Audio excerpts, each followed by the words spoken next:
Chapter 33. Jacinta. The Hive believed me.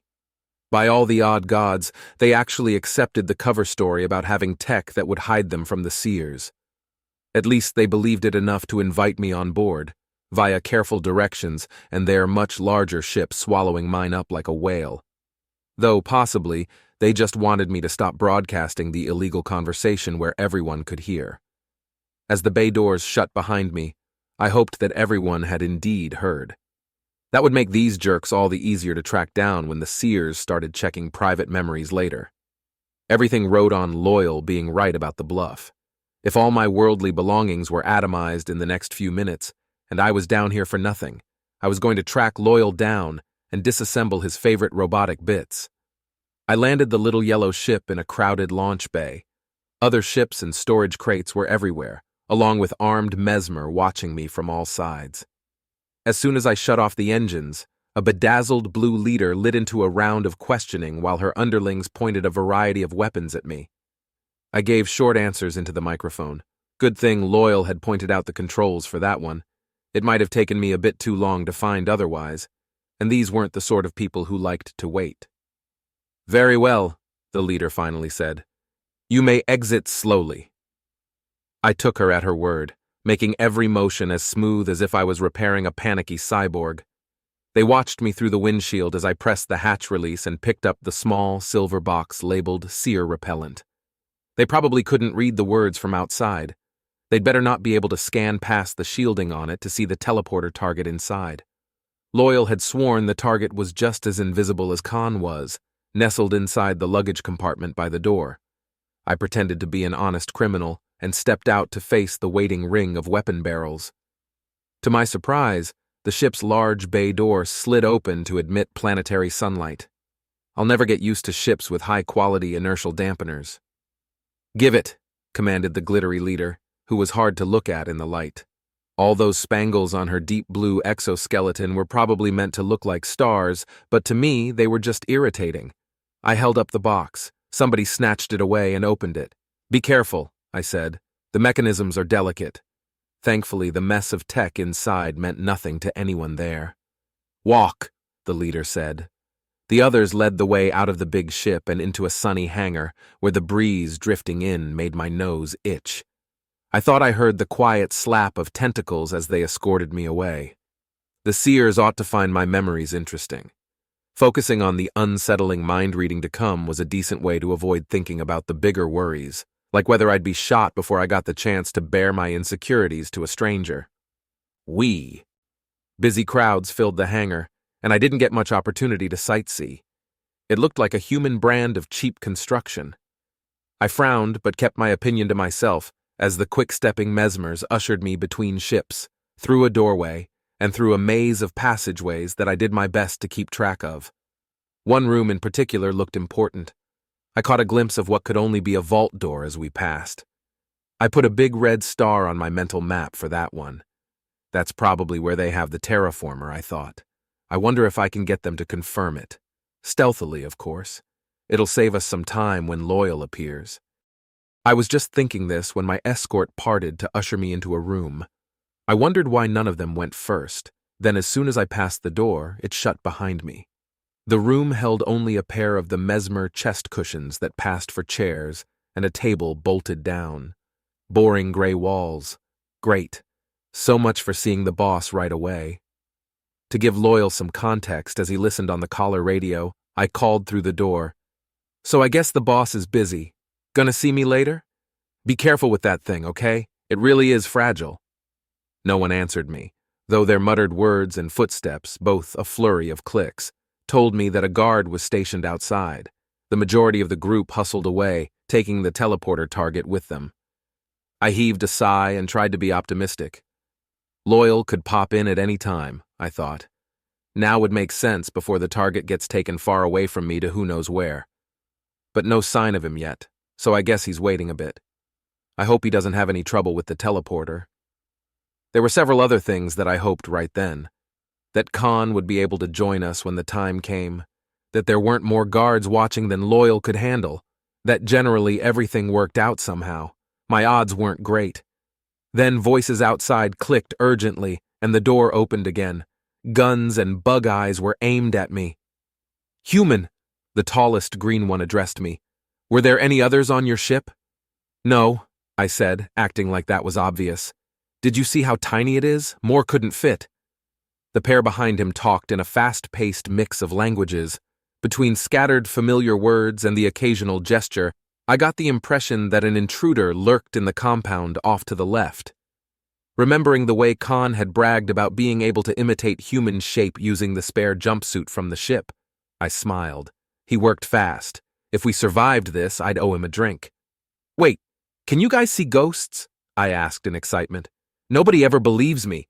I swear that ship has been haunted since I got it. The last owner died in the seat." That got the reaction I was hoping for, alarm that they tried to hide. The tall mesmer quizzed me on the specifics, which I made up with enthusiasm. Then a smaller red-orange mesmer joined them from the right-hand corridor with a similar report from a completely different part of the compound. The leader turned back to me. "How many ghosts did you say the ship contained? Can they multiply?" I continued making things up while I privately wondered. Khan was good, but not that fast. Who was the other one? Chapter 34. Robin. I was having a grand time sneaking about the place. In what had been a dream of mine since childhood, I had found a trash can with a removable base big enough to work as a costume. It didn't even stink much, just a bit of alien food smell. Tiptoeing through the hallways undetected, I moved from corner to corner whenever the coast was clear. Apparently, this sort of shenanigans didn't pop up much in bug alien media, because absolutely no one looked twice at the trash can no matter where I parked it. This was absurd and foolish, and I could die at any time, but I was living for it. I had so many near misses. They just walked right by me, suspecting nothing. At one point, I shucked off my disguise in an empty conference room to climb the furniture for a look out a high window, and somebody opened the door behind me. I crouched on top of the bookshelf/whatever, knocking over a bowl of decorative spheres as I whirled to see a pink bug alien looking more goggle-eyed than usual. When he started to say something, I grabbed one of the spheres and winged it at him with all my might. It was heavier than I'd expected, and it flew really well. Took a chunk out of the door when he ducked. He scrambled back into the hallway and clicked like mad about the intruder. With a wild leap, I grabbed the trash can and pulled it over my head. My breathing echoed, though I tried to keep it down. When several bug baddies came looking for me, they assumed I'd gone out the window. I made a mental note to go in the opposite direction as soon as they left, which they did, finally. I waited a while longer until I could breathe evenly. Safe in my trash can, I crept out the door and toward the first likely corner, listening hard. This really was a stupid plan. Why hadn't I thought it through? Surely there were better ways to flush out a bug alien who we could drag in front of high society. I didn't even know how to find the front door from here. The warehouse full of supplies wasn't where I'd thought it had been. Well, too late now. I could try to hog-tie a captive on my own, but this trash can held no room for two. Maybe I could steal another ship? Terrible idea, but it had worked before, sort of. Worth a try anyway. I had a rough concept of where the hangar waited, theoretically, so I made my way there, worrying as I did that the Turtledillo posse was waiting at the front of the compound, concerned about me. My visibility through the hatch left much to be desired. I wanted to spy on everything here. Bug aliens scuttled by, talking in more than one language and looking busy. Some carried things, some escorted others who looked important. A couple carried video communicators, and the people on the other end of the conversation weren't always the same species. So far, everyone in the base was, though. I just had that thought when something shuffled past my hiding place. The footsteps were so different from the insectile clicks that I peeked out of the hatch before the whatever disappeared around a corner. I got a glimpse of something humanoid in a flight suit, walking in the most unnatural way. Bones shouldn't bend like that. Then it was gone. I closed the hatch again to wait a little before moving on. I didn't know what I'd seen, but the back of my brain, where instincts lived, said that I wanted nothing to do with it. So I waited. Other unexplained sights peppered my trip through the place. I really wanted to know about some of the items that those criminals were carrying around. This one glowed orange, that one smelled like a spicy flower, and which humans they were talking to on their communicators. The bug aliens themselves ran the range of colors, and I could tell which were high-ranking by the decorations and the body language. Instead of bowing to superiors, they held themselves at different heights in a way that felt very foreign to me, like walking around with bent knees all the time. At one point, I held still for something scuttling more quietly than usual.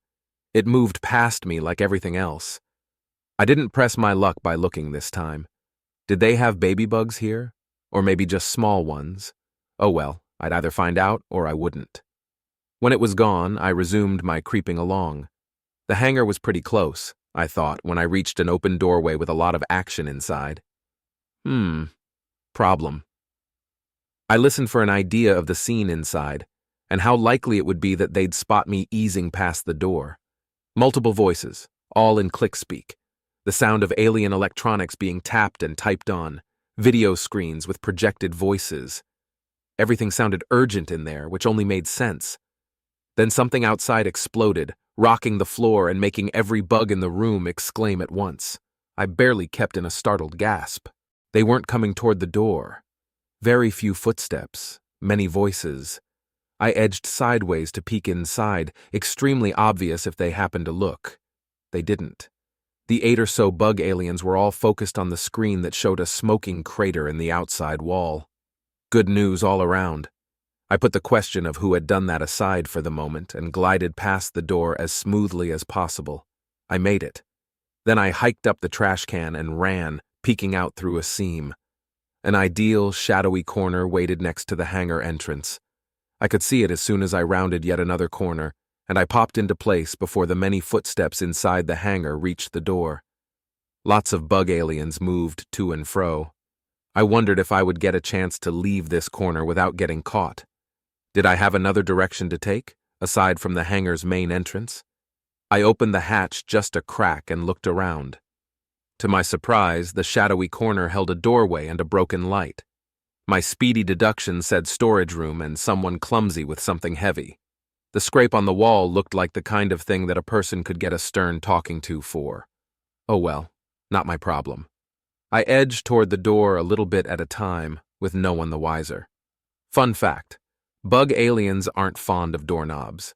Even the ones with proper fingers instead of praying mantis-grabby arms tend to have trouble grasping hard round things. And even the door handles that humans use aren't always the best, at least the horizontal ones. Vertical paddles are the way to go. That way, even the mantis-like types can bump one to the side, and so can a person whose arms are full. Also, a person whose arms are inside a trash can. The can had just enough of a corner that I could lean against the latch until it clicked open. Nobody looking? Good. I crept into the room, which did look like a storage area, complete with dim lighting and stuff everywhere. No bug aliens, though. Dusty air. Moving quietly, I took off the can and wedged it in front of the door. Then I found the light switch panel and gave it a good press. It was a bigger place than I'd thought. Only part was visible from here, with the rest just past a dividing wall. Something made a scrabbling sound when the lights went on. I froze, one hand reaching back for the trash can and the other in front of me in search of a weapon. Decision time. Leaving meant probably getting caught by the bugs in the hangar. Staying could mean getting caught, getting shot, or heck, even getting eaten wasn't off the table at this point. For all I knew, a dangerous animal had escaped its crate in here. Most of the boxes on the floor looked like they'd been heaved around at random, probably to make space for more important things.